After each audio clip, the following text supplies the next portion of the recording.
மனிதனே நீ மண்ணாக இருக்கின்றாய், மண்ணுக்கு திரும்புவாய், மறவாதே என்றும்.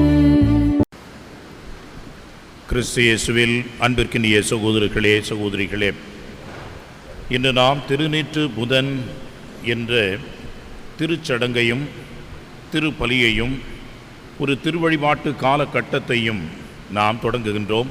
தவக்காலம் என்று இந்த காலத்தை சிறப்பிக்கின்றோம். அன்பிற்கினியவர்களே, இந்த தலைப்பை நமக்கு ஒரு சிறப்பான செய்தியாக அமைவதை பார்க்கின்றோம். திருநீற்று புதன். இந்த புதனுக்கு என்ன பெயர்? திருநீற்று புதன், சாம்பல் புதன் என்று பொருள். அன்புக்குரியவர்களே, சாம்பல் என்பதுதான் இன்றைய திருச்சடங்கினுடைய திருவழிபாட்டினுடைய அடையாளமாக இருப்பதை பார்க்கின்றோம்.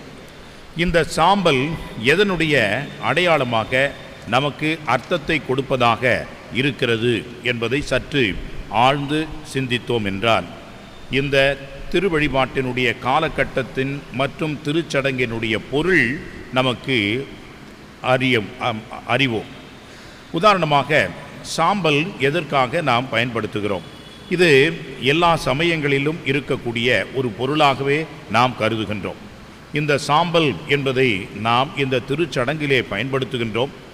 இன்னும் சிறப்பான விதத்திலே நம்முடைய இந்து மத சகோதர சகோதரிகள் இந்த திருநீறு என்று தங்களுடைய நெற்றியிலே அவர்கள் இட்டுக்கொள்வதை ஒரு அடையாளமாக அவர்கள் அமைத்து கொள்வதை பார்க்கின்றோம். மேலும் நம்முடைய இஸ்லாமிய சகோதர சகோதரிகள் கூட இந்த வகையான வாசனை திரவியங்களை அல்லது வாசனை பொருட்களை, ஊதுபத்தி, அகர்பத்தி, இது போன்ற பல பொருட்களை எல்லாம் அவர்கள் பயன்படுத்தி அந்த சாம்பலை அது ஒரு புகையாக இறைவனுக்கு எழுப்பி வழிபாடு செய்வதையும் பார்க்கின்றோம். ஆக இந்த சாம்பல் என்பது அடிப்படையில் ஏதோ ஒரு சமய அர்த்தத்தை நமக்கு கொடுப்பதாக இருக்கிறது என்பதை முதலிலே புரிந்து கொள்வோம். என்ன அர்த்தம்? இந்த ஒரு அடிப்படை செய்திதான் திருவழிபாட்டினுடைய மையமாக இந்த தவக்காலத்தினுடைய ஒரு பொருளாக அமைகிறது. சாம்பல் பாருங்கள், எப்பொழுது சாம்பல் நமக்கு கிடைக்கிறது? எதையாவது எரித்து பொசுக்கி அதை சுத்தமாக ஒன்றுமில்லாமல் ஆக்குவது என்பதுதான் சாம்பல் என்ற ஒரு கடைநிலை. அந்த சாம்பலுக்கு மேல் ஒன்றும் செய்ய முடியாது. அன்புக்குரியவர்களே, இதை நாம் சரிவர புரிந்து கொள்வோம் என்று சொன்னால், அழிப்பது என்பது, டிஸ்ட்ராக்ஷன் என்பது நாம் செய்யலாம், மனிதர்கள் செய்யலாம். ஆனால் அனிஹிலேஷன் என்று ஒட்டுமொத்தமாக ஒன்றுமில்லாமல் ஆக்குவது என்பது அது நம்மால் முடியாது. ஆனால் அழிப்பது என்பதை நாம் செய்யலாம். ஒரு பொருளை, குருத்தோலைகளை நாம் கொண்டு வருகின்றோம். இந்த குருத்தோலைகளை நாம் நெருப்பிலே இட்டு எரிக்கின்றோம். எரிந்து சாம்பலாக இது மாறுகிறது. அன்புக்குரியவர்களே, இதுதான் நமக்கு ஒரு சிறந்த பாடமாக இருக்கிறது. ஒவ்வொரு ஆண்டும் இது போன்ற ஒரு புதுப்பிக்கின்ற செயலிலே நாம் ஈடுபடுகின்றோம். எனவே இவ்வாறு இந்த குருத்தோலைகள் எவ்வாறு எரிக்கப்படுகிறதோ அவ்வாறே நாமும் நம்முடைய சுயநலத்திற்கு, நம்முடைய பாவங்களுக்கு நம்மையே நாம் எரித்து புது ஒரு பிறப்பை பெறுவதற்கு சாம்பலாக மாறுவது என்பதுதான் இந்த தவக்காலத்தினுடைய ஒரே நோக்கம். இது எப்படி நாம் எரிப்பது? நெருப்பில் இட்டு நாம் ஓலைகளை எரிக்கின்றோம். ஆனால் இந்த சுயநலத்தையும் இந்த பாவத்தையும் நாம் எப்படி எரித்து பரிகாரம் செய்வது? அதற்குத்தான் ஆண்டவர் இயேசு 3 வழிகளை இன்றைய நற்செய்தியிலே நமக்கு கொடுக்கின்றார். என்ன அந்த வழி? முதலிலே தர்மம் செய்வோம், பிறருக்கு நாம் உதவி புரிவோம். இந்த தர்மம் என்பது எல்லா சமயங்களிலும் எல்லா முறைகளிலும் வாழ்விலேயும் நாம் பார்க்கின்ற ஒரு வழியாகவே இருக்கிறது. நாம் இறைவனை அடைவதற்கு நம்முடைய பாவ மன்னிப்பை பரிகாரமாக அமைவதாகவும் இந்த பரிகாரம் தர்மம் என்பது இருக்கிறது. எனவே ஈகை செயல், பிறருக்கு இரக்கத்துடன் நாம் செய்கின்ற பிறரன்பு செயல் என்பது ஒரு நெருப்பாக, ஒரு வழியாக நம்மையே எரிக்கின்ற அந்த ஒரு முறையாக அமைகிறது. எனவே இந்த தர்மம் செய்வதற்கு நாம் என்ன செய்ய வேண்டும்? நாம் முதலிலே மனம் உவந்து நம்மிடம் இருப்பதை பிறருக்கு கொடுக்கின்ற அந்த நல்ல எண்ணம் நமக்கு வர வேண்டும்.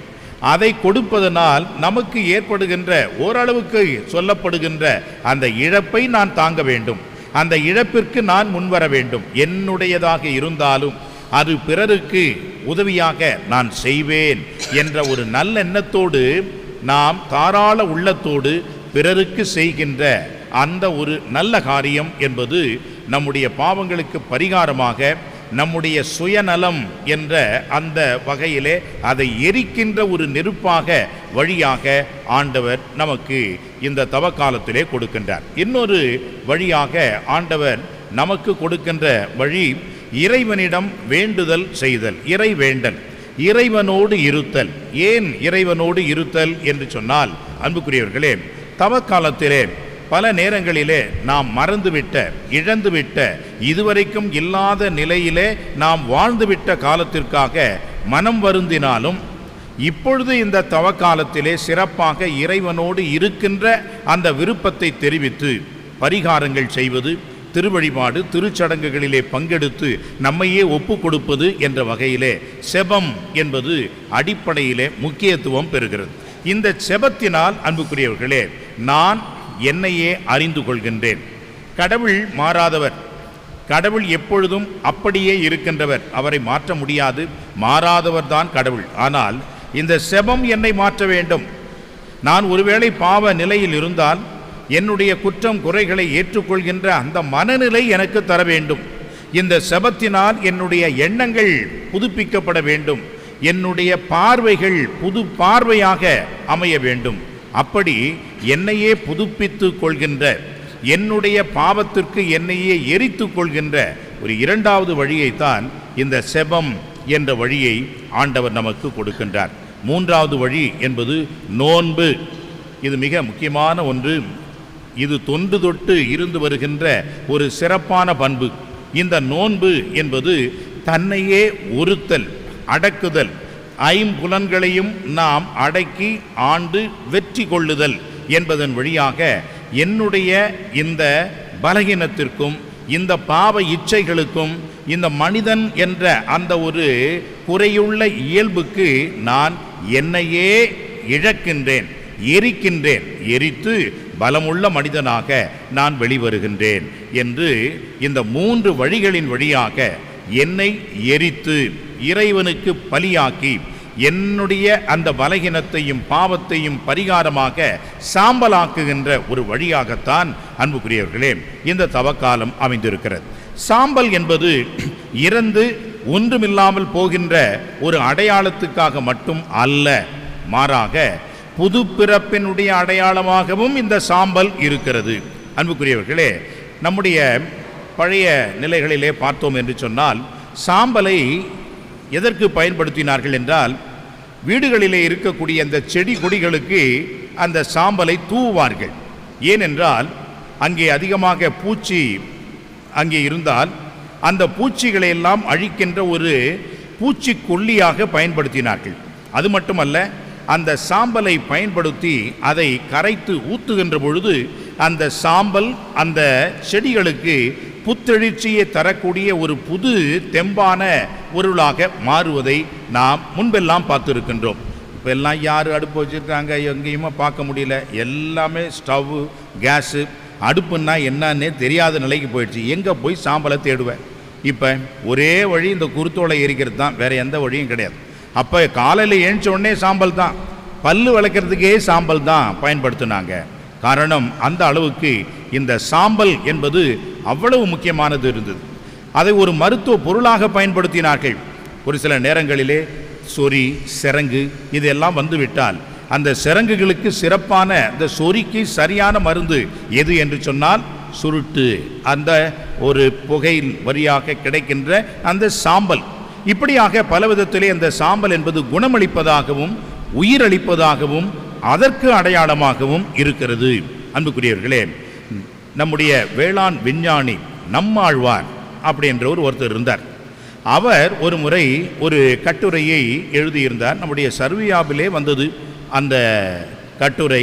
என்னவென்று சொன்னால், எப்படி தாவரங்களுக்கு அதிகப்படியான பலனை அளிப்பதற்கான முறையை கடைபிடிப்பது என்பது.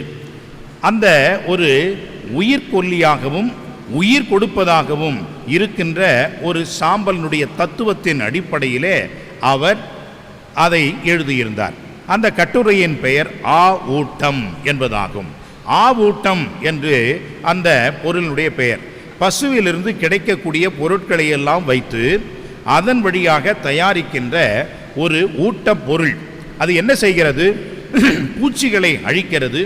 ஆனால் தாவர உயிரிகளை அதிகமாக்கி அதிகப்படியான கனிகளையும் காய்களையும் நமக்கு கொடுக்கின்ற வழியாக அமைகிறது என்பதை அவர் சாம்பல், அந்த சாம்பல் எப்படி கிடைக்கிறது என்று சொன்னால், சாணி, மாட்டினுடைய அந்த சாணியிலிருந்து வரக்கூடிய அந்த சாம்பல், அதை கரைத்து எப்படியெல்லாம் அந்த உயிர்கொல்லியையும் உயிர் தருகின்ற ஒரு முறையாகவும் அமைகிறது என்பதை எழுதியிருந்தார். சாம்பலுக்கு அந்த அளவுக்கு வீரியமான ஒரு புதுப்பிறப்பின் ஆற்றல் இருக்கிறது என்பதை அதன் வழியாக அனைவரும் புரிந்து கொண்டோம். அன்புக்குரியவர்களே, அதே போன்றுதான் இந்த சாம்பல் சாதாரண அழிவை மட்டுமல்ல, இந்த சாம்பலிலிருந்து ஒரு புதிய ஒரு உயிர் பிறக்க வேண்டும்.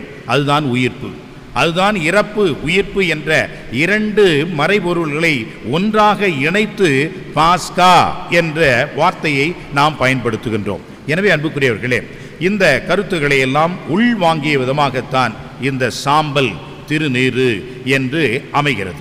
எனவே இந்த சாம்பலை நம்முடைய நெற்றியிலே தடவுகின்ற பொழுது இதை ஒரு சடங்காக மட்டும் எடுத்துக்கொள்ளக்கூடாது. உள்ளார்ந்த ஒரு அழைப்பாக, மாற்றத்திற்குரிய அழைப்பாக நாம் எடுத்துக்கொள்ள வேண்டும்.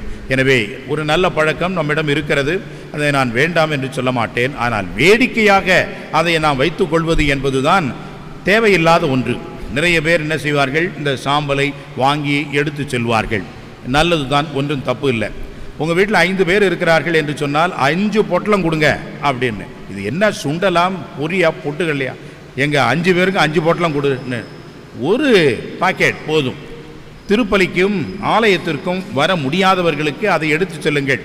நல்லா ஊர் சுற்றுறவங்களுக்கெல்லாம் இது ஒரு அழகு பொருளாக கொண்டு போய் கொடுக்காதீங்க. ஏனென்றால் இதில் ஒன்றும் அர்த்தம் இல்லை. இது ஒரு சடங்கிற்காக, அழகுக்காக செய்வோம் என்று சொன்னால், சமய இந்த அடிப்படை வாதம் என்பதும் இந்த சமய வெளிப்புற வாதம் என்பதும் ஒன்றுதான். அந்த வகையிலே இதை பொருளற்றதாக மாற்றக்கூடாது. மாறாக இந்த சாம்பலை நம்முடைய நெற்றியிலே இடுகின்ற பொழுது இந்த கருத்தை நாம் உணர்த்தி கொள்ள வேண்டும். என்னில் இருக்கக்கூடிய சுயநலம் இறக்க வேண்டும். அதை நான் இந்த ஜெபம், தர்மம், பிறரன்பு காரியங்கள், இந்த தியாகம், இறைவனோடு இருத்தல் என்ற நெருப்பினால் அதை நான் சுட்டெரிப்பேன்.